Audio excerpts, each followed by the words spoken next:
One quiet morning, a single dad stood up for a stranger and unknowingly opened the door to the family he thought he'd lost forever. Tell me in the comments if you believe in fate, and hit subscribe so you'll never miss these heartwarming journeys. Ethan Cole hadn't planned on buying Gagnon's hero that morning. He just wanted a cheap cup of coffee and a few quiet minutes before picking up his daughter from daycare. The kindling cafe smelled of roasted beans and burnt toast, the kind of place where construction workers and students rubbed shoulders in line. And Ethan fit right in with his worn hoodie and callous headphones. He kept his eyes low, waiting for the barista to call his order, when a sharp voice cut through the hum of conversation. "You're not even that pretty. Just smile and take that compliment." Ethan's jaw tightened.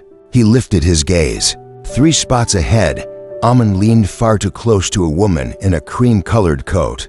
Her dark hair fell in waves over her shoulder, her coffee untouched on the counter. She did a targ, didn't smile, just held herself still with a jaw clenched tight.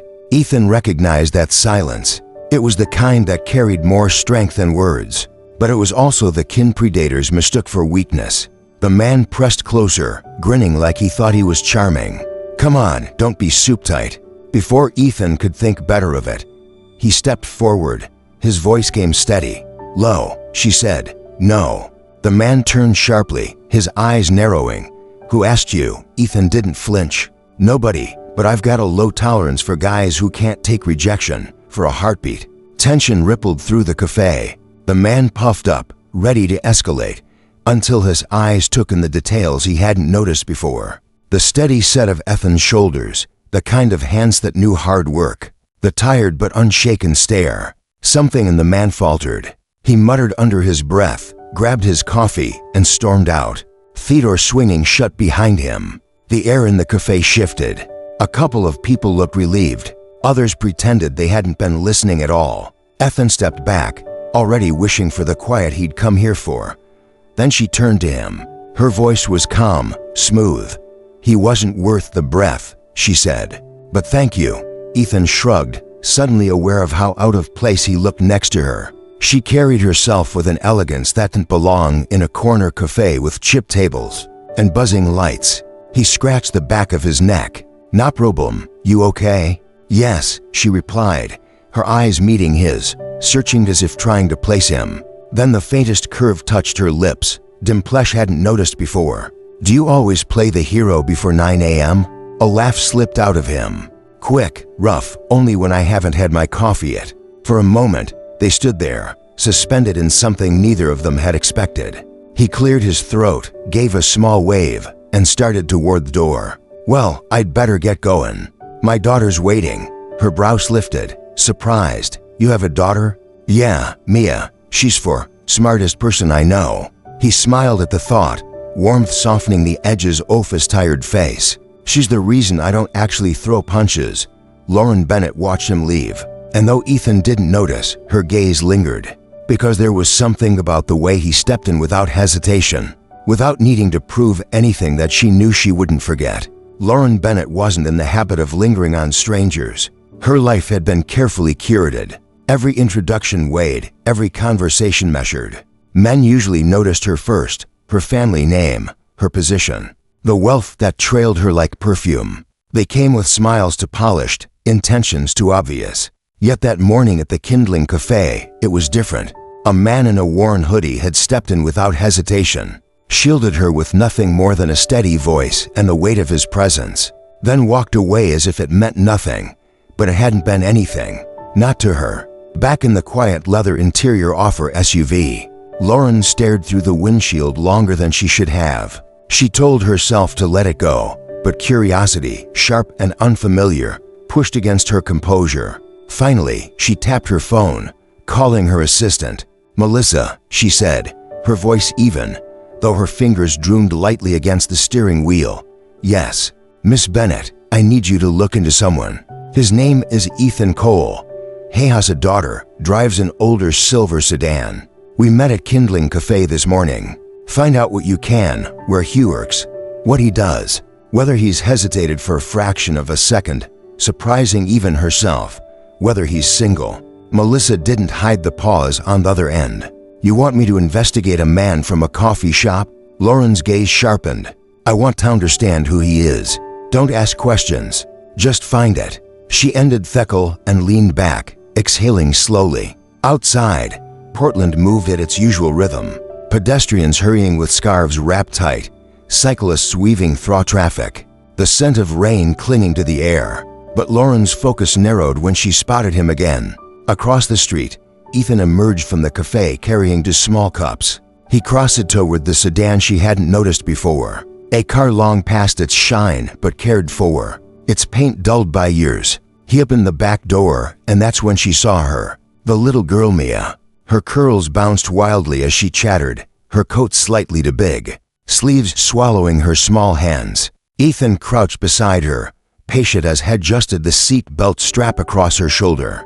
He tugged it gently, testing, then leaned down to kiss her forehead before shutting the door with careful hands. Lauren's chest tightened unexpectedly. She had seen countless men in tailored suits, men who held doors and ordered champagne, but none who fastened a child's seat belt with such reverence as though it were the most important task in the world. It wasn't grand. It wasn't performed for anyone watching, but it was real. Mia's laughter bubbled from inside the car, muffled by the closed windows, and Ethan smiled. The kind of smile that came from love, not performance. He slid into the driver's seat, glanced into the rearview mirror to check on her, then started the engine. The sudden cowed before settling into a low hum. Lauren felt something she hadn't allowed herself in years, a small, unguarded flutter in her chest. She pressed a hand against it as if to steady herself, but the warmth lingered. For the first time in so long, her heart responded not to status or ambition, but to something simpler, a father's quiet devotion to his child. As the sedan pulled away, disappearing into the stream of Portland traffic, Lauren whispered to no one in particular, "Who are you?" "Ethan Cole." The question stayed with her long after the tail lights faded, weaving into her thoughts like a thread she cowled to untangle. And though she told herself she only wanted to satisfy her curiosity, deep down she knew the truth. Something had shifted, and she wasn't about to let it slip away. The next morning, Ethan Cole was on the job site early, steel-toe boots kicking up dust as he carried lumber toward the half-framed house, rising against Portland's gray sky. Work was simple, straightforward. It kept his hands busy, his mind steady, and his little girl's world secure. He liked it that way. But when the sleek black SUV slowed to a stop at the edge off the site, every motion around him seemed to pause. Lauren Bennett stepped out. She didn't belong to the noise of hammers and the grit of sawdust, yet somehow she carried herself as if the ground shifted to make room for her. Conversation stilled.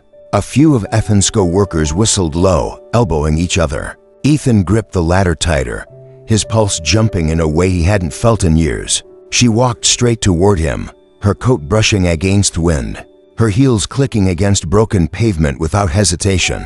When her eyes met his, they softened. "Hey," she said simply, as though greeting him here was the most natural thing in the world. Ethan blinked. Hi." His voice felt rougher than usual, caught somewhere between disbelief and caution. Lauren tilted her head, a small smile tugging at her lips. "Can I buy you lunch for a second?" He thought he'd misheard. He glanced around, catching the stares of his co-workers, the smirks they weren't even trying to hide. "You're serious, very?" She folded her arms, waiting for him to say no, but hoping he wouldn't. "Unless you'd prefer another Chowdick coffee shop." Ethan let out a half laugh, shaking his head. "I mean, I'd offer to drive, but my car doesn't exactly match your ride." Lauren's reply came quickly, steadily. "I'm not here for the car. I'm here for you." The words landed heavier than she realized. For a long moment, Ethan just looked at her, searching for the catch, the angle. People like her didn't show up on construction sites for men like him. Yet there she stood, calm and certain, asking nothing more than a meal and his company. He pulled off his gloves slowly, dust falling to the ground. "All right," he said finally, nodding. "Let me clean up first." Lauren's smile deepened, but it wasn't triumphant. It was relieved. "I'll wait." When Ethan disappeared toward the trailers to change into a clean shirt, the site buzzed back to life. Thought whispers followed him. He ignored them. He was used to being overlooked, underestimated. But this was different. Minutes later, he walked back toward her. Jeans still faded, hair still damp from a quick rinse at the sink. But it was the best he could do. He half expected her to look disappointed, to reconsider instead. She looked at him as though he belonged, as though the dust on his boots didn't matter at all. "Ready?" she asked. Ethan nodded, pushing aside the unease curling in his chest. He wasn't sure what this was or why she'd sought him out.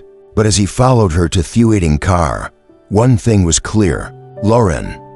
Bennett wasn't chasing appearances or convenience. She wanted to see him, really see him. And against his better judgment, Ethan found himself wanting to let her. The restaurant smelled of roasted garlic and simmering tomatoes, a place where every table gleamed under soft candlelight, and the menus carried no prices. Ethan Cole sat across from Lauren Bennett, the linen napkin stiff across his lap, his cleanest jeans feeling suddenly out of place against velvetac chairs. He had spent his life in diners and sandwich shops, the kind where coffee was refilled without asking. Here, waiters glided like shadows, greeting Lauren by name as though she owned the place. Ethan shifted slightly, lowering his voice. "I'm guessing this isn't your usual lunch crowd," he said, half teasing, half cautious.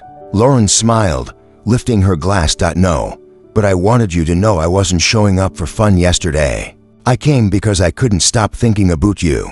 The words startled him more than the chandelier above their heads, or the silverware heavy enough to anchor a boat. He leaned back, studying her. "Since the cafe, she repeated, her tone calm but unshakable. "Ethan, I don't usually feel like this. Men come at me with practiced lines, with agendas I can read before they speak. Yesterday, you didn't hesitate. You didn't posture. You protected me and walked away like it meant nothing. But it meant something to him." For a moment, he didn't know what to say. Her eyes, sharp and sure, softened in a way that felt private, as if she was letting him glimpse a side no one else got to see. He rubbed the back of his neck, a nervous tell he thought he'd shaken years ago. "You don't seem like the kind of woman who gets told no very often," he said carefully. "I don't," she admitted, her dimples showing with a small, almost self-aware smile. "And you're not the kind of man I ever thought I'd chase. Steel-toe boots, calloused hands, tired eyes. But I'm not here for what you wear. I'm here because being around you feels safe, honest, real, and I haven't felt that in years." The waiter arrived, setting down plates that looked more like works of art than meals. Ethan barely noticed. He kept watching her, weighing the weight of her words. He had spent so long living in survival mode, focused on Mia, on keeping the lights in, on staying afloat, that he'd forgotten what it felt like to be seen for more than responsibility. "You know this doesn't make sense, right?" he said finally, his voice quiet. "You live in a world I don't even touch, and me." He gestured at himself at the faded denim and worn boots beneath the table. Lauren leaned forward, her gaze never leaving his. "Maybe it doesn't make sense, but I'm not here for sense. I'm here for the truth. And when you looked at me yesterday, it was the first time in a long time someone saw me. Not my name, not my family, not my money, just me." Ethan let the silence stretch, his chest tightening in a way he hadn't expected. For the first time, he allowed himself to look at her without suspicion, without assuming she was playing some game. She was elegant, yes, but also present, vulnerable in a way that no polished suit or expensive ring could disguise. And in that moment, something inside him shifted. He wasn't ready to name it. Not yet, but he couldn't deny it. He began to see Lauren Bennett not as someone far above his reach, but as a woman sitting across from him, asking for nothing but honesty. And maybe, just maybe, offering him the same. The gallery shimmered with low light and whispered wealth, every wall lined with canvases that looked more like accidents than masterpieces.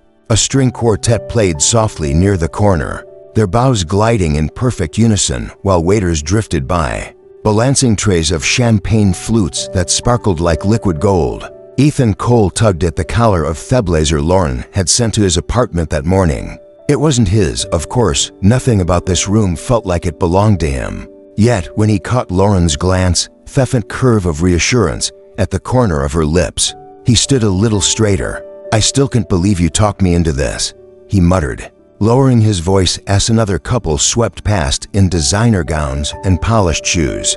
Lauren tilted her head, her earrings catching the light. You said you'd never been to an art show. I thought I'd help you cross it off the list. Ethan looked at the canvas nearest him, a swirl of colors that seemed more like spilled paint than intentional creation. I don't even know what I'm looking at. You're not supposed to, she said, her voice warm. You're supposed to feel it. He let out a low chuckle. I feel like someone's laughing at me from behind the curtain. Lauren's laughter followed, softer, meant just for him. She stepped a little closer, lowering her voice. You don't have to impress Yoni here. Ethan, least of all me. Before he could answer, a man in a navy suit approached, his smile practiced, his glass filled with something amber. Lauren, he greeted, a note of surprise in his tone. Didn't expect to see you back from Geneva so soon. I flew back this morning, Lauren replied smoothly. Every inch, the woman who belonged here. Henry invited me personally.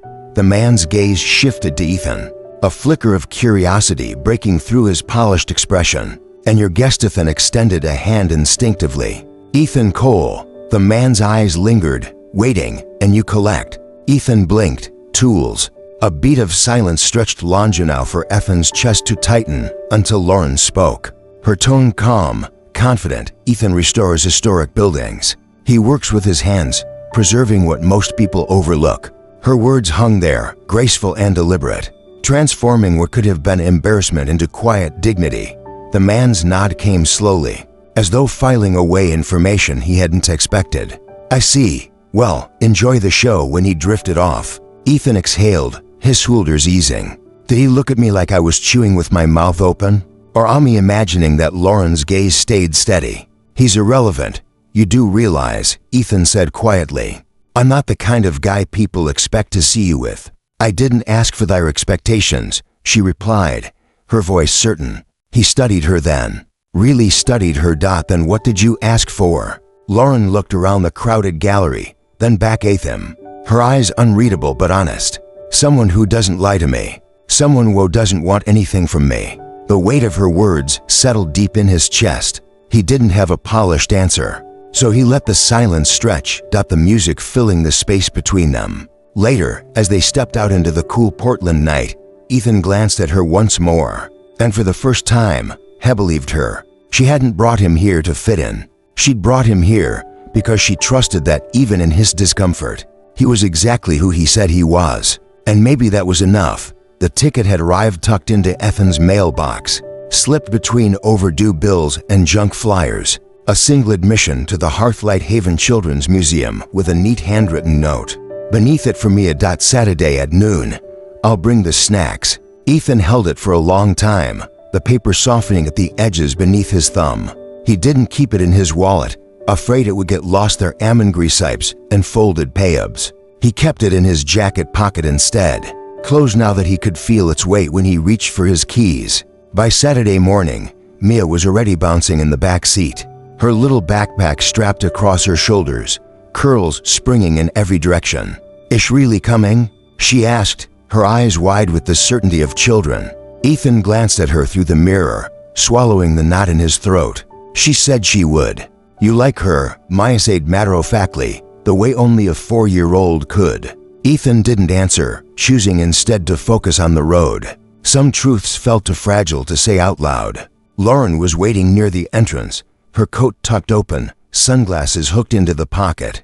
She held a brown paper bag that smelled faintly of chocolate and butter. The moment she saw Mia, she crouched down toe-eye level, offering the bag like it was treasure. Hi Mia, I brought chocolate croissants. The lady at the bakery swore they fix everything, especially boring musindies. Mia giggled, taking the bag. They're not boring. They have a spaceship room. Lauren's smile widened. Spaceships. Well, that changes everything. She looked up at Ethan then, a glimmer of mischief in her eyes, and he felt something in his chest ease without permission. The three of them wandered the exhibits together, following Mia as dashed from neon stars to foam planets, her tiny voice echoing explanations she only half understood. Lauren listened to every word as if it were gospel, nodding solemnly when Mia explained gravity with the authority of a scientist. Ethan hung back at times, watching the two of them. The sight of Lauren kneeling to help Mia with an interactive display, Laughing when the simulator tilted too far was something he hadn't realized he'd wanted to see until it was right there. At one point, Lauren caught him watching. Her smile faltered just enough to reveal something deeper, something closer to longing. Ethan leaned toward her, keeping his voice low. "You all right?" She nodded, though her gaze lingered on Mia. I didn't think I'd ever get to do something like this." "Why not? My life's always been curated. Events, meetings, appearances. Nothing ever feels real." She paused, her eyes softening. "This does." Before Ethan could answer, Mia came barreling back. Arms flung wide, ass wrapped herself around Lauren's waist. "I like you," she announced with all the certainty in the world. Lauren blinked, caught off guard. "Why is that?" "Because you don't talk to me like I'm a baby. And you smell like flowers." The laugh that broke from Lauren then was unguarded, unpolished, and entirely real. Ethan felt it settle somewhere deep.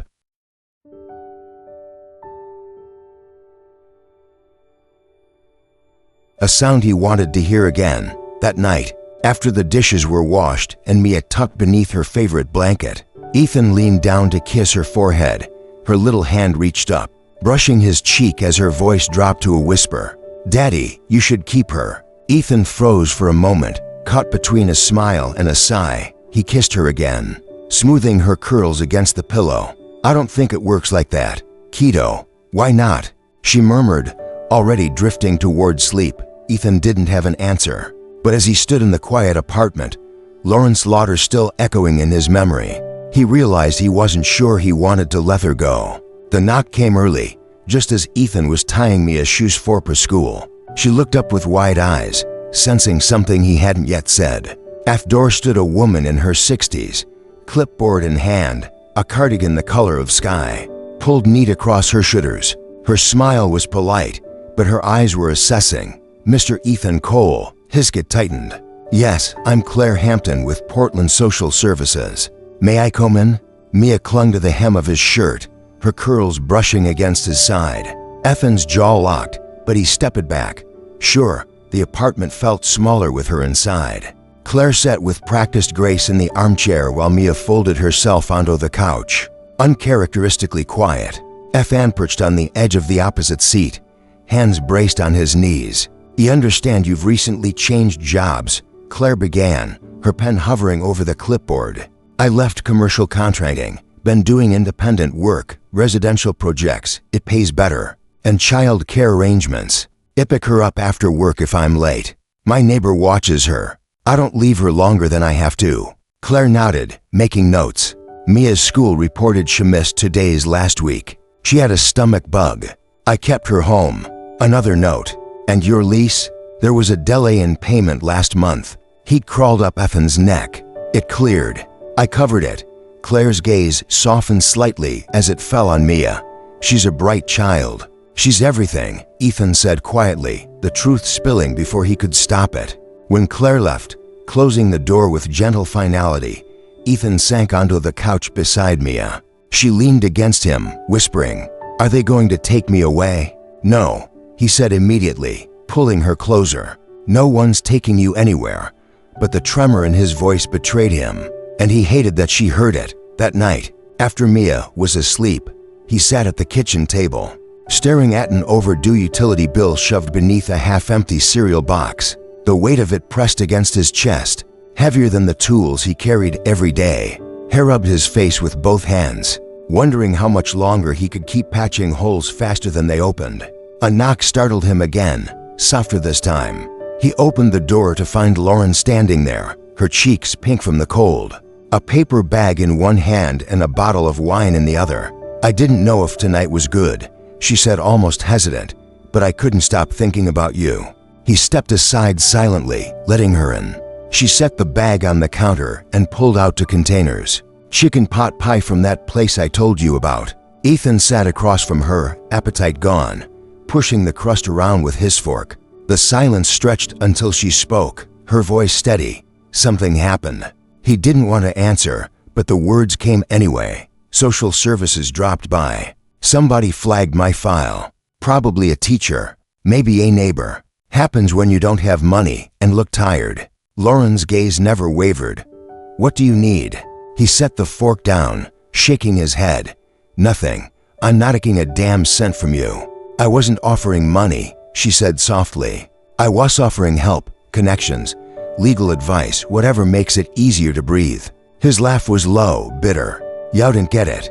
If I let someone like you fix this, I lose." She leaned forward, her voice unshaken. "Then don't let me fix it. Let me be part of the solution with you, not instead of you." The words hung between them, heavier than anything else that night. He wanted to tell her no, to push her back into the world she belonged to.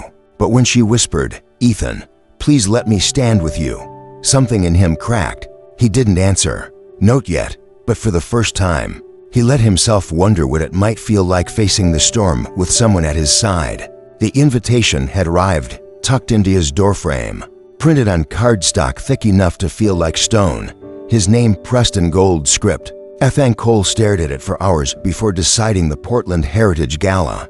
He had no suit worthy of chandeliers and champagne, no practiced smile for men who measured worth and legacy. But he had Lauren's quiet request echoing in his head. "Let me stand with you." By evening, he pulled on the only button-down shirt he owned, brushed the dust off his jacket, and left Mia with the neighbor. "You look like you're going to an interview," she teased, legs swinging as she sat on the couch. He kissed her curls and promised he'd be home before bedtime. The Bennett Foundation estate glowed like something out of a history book. Marble steps and sweeping arches bathed in golden light. Valet whisked cars away with practiced ease, laughter floating from the open doors. Ethan walked up alone, shoulders squared, reminding himself he'd survived worse than polished rooms. Inside, Lauren was waiting. Her gown shimmered the color of embers, hair swept back in a style that revealed both elegance and strength. The moment her eyes found his, her whole face softened, relief spilling across her expression. She crossed the crowded room without hesitation. "You came," she said. "I'm not sure Ethan admitted, glancing at the crystalline velvet, at conversations that sounded more like negotiations than small talk. "You don't have to know why," she said, her voice low. "Certain. Just be here." She slipped her hand into his, grounding him with the smallisture. The whispers began immediately, curiosity sparking like static around them. Ethan stiffened, but Lauren's grip tightened. It didn't take long before Adel, silver-haired man, approached, posture radiating authority. "Richard Bennett, Lauren's father." "You must be Ethan," he said, his tone polite, but waited. Ethan nodded. "And you must Bemer." "Bennett." Richard's smile didn't reach his eyes. "I assume you understand what we are and what we represent."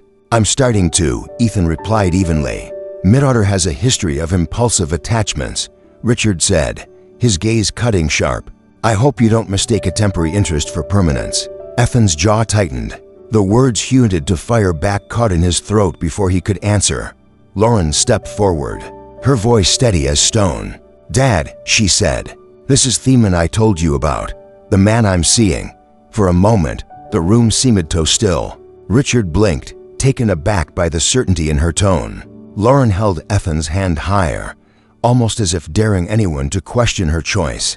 "It out that," Richard muttered, but his composure slipped. "You will," Lauren said calmly, "because this isn't about your expectations. It's about mine." The word sank into Ethan's chest like an anchor. For weeks, he had carried the fear of being a temporary distraction, off-standing on ground too fragile to last. But here she was naming him, choosing him in front of the very people who measured her life in wealth and reputation. Ethan looked at her, then really looked, and for the first time, the fear that had trailed him since that morning in the cafe began to loosen its grip. He wasn't running anymore. He was standing hand in hand with a woman who refused to let him feel small. And in that moment, he let himself believe they might actually belong. The envelope arrived at sunrise, slipped under Ethan's door with a wax seal pressed into the flap. Heavy paper, delicate script, his name spelled in gold. "Guest of honor, Bennett Foundationist." He turned it over in his hands, half expecting it to vanish if he blinked. It wasn't a fundraiser or a gala open to the city. This was private. Family, board members, those of consequence. People like him didn't make those lists, yet here it was. By the time the evening came, Ethan stood in front of the mirror, adjusting the lapel of the black suit Lauren had sent earlier that week. It felt too smooth against his shoulders, too fine for hands that still bore the grit of construction. Mia had begged to braid his hair, giggling when she couldn't quite twist the strands. "You better come back with cake," she'd told him, and he promised he would. Thebanet Estate looked like something out of a royal biography, lanterns lining the winding drive, the mansion glowing like a cathedral. Ethan parked at Thege, walking the rest of the way in, each step heavier than the last. Inside, the atmosphere hummed with quiet wealth. Waiters floated past with glasses off wine. Music threaded the air like silk. Lauren spotted him almost instantly, her navy gown simple but striking, her expression softening the moment their eyes met. She crossed the room, slipping her hand into his. "I wasn't sure you'd come," she said. "I almost didn't," he admitted. "What changed your mind?" "You didn't write a note." He held her gaze. "That's how I knew it was real." Her smile flickered with something tender. She didn't answer, just led him through the crowd, stopping at the solarium where her mother sat with a glass of wine, elegant, composed, eyes sharp as cut crystal. "So," Mrs. Bennet said, her tone carrying equal parts curiosity and challenge. "You're the man who's managed to ruin my daughter's taste in men." Lauren's spine straightened. "Mother, relax, darling," she said smoothly. "I didn't say I disapproved. I said I was surprised. You always did have a weakness for sincerity." Ethan met her eyes, steady. "I won't pretend I belong here." "Good," she replied, lips curving. "Then I might actually believe you're worth listening to. I've seen enough men in suits, with no soul behind their eyes. Calluses and clarity are rarer. Don't waste them." It was the closest thing to approval he expected, and somehow it was more than he needed. Lauren exhaled, a small laugh escaping her. Her mother sipped her wine, unconcerned, as though she'd already read her daughter's heart and found the truth she'd been waiting for later. As the crowd thinned and the estate softened under the night air, Lauren tugged Ethan out onto the terrace. The city glowed in the distance. Stars muted, but still present. She leaned against the stone railing, her voice low. "I know this isn't your world. I didn't bring you here to fit in." He studied her face, the shadows in the light. "Then why bring me?" She turned fully, her eyes unguarded. "Because I wanted them to see what I see. A man who doesn't perform, who doesn't chase, who protects what's his without making it about pride. You don't need me, Ethan. That's why I chose you." The words cut through every wall he'd built, every doubt he'd carried. He didn't answer. He didn't have to, because when she stepped closer and kissed him, slow, certain, not claiming him, but meeting him, he kissed her back for the first time since that morning in the café. Ethan let himself believe this wasn't borrowed. It was beginning. The wedding came quietly, without headlines or photographers, without the polished speeches that usually filled Lauren Bennett's world. In a small chapel on the outskirts of Portland, surrounded only by friends who mattered, Ethan Cole stood in a suit that finally felt like his own. Mia held a bouquet of wild flowers, too restless to stand still, her curls bouncing as she grinned at everyone in sight. Lauren wore ivory, not lace or silk, just a dress that moved with the wind. When the vows came, there were no scripts written by planners, no rehearsed phrases. Ethan simply took her hand and said, "I already did." And when they kissed, Maya clapped the loudest, her little voice echoing in the wooden beams above. They didn't move into a mansion. Did they cruise a skyline view? Instead, Lauren picked a house with a wide porch and weathered floorboards, a place where silence was the kind that healed instead of haunted. Ethan said yes the moment he saw the old tree in the yard, big enough for Mia to hang a swing on their first evening there.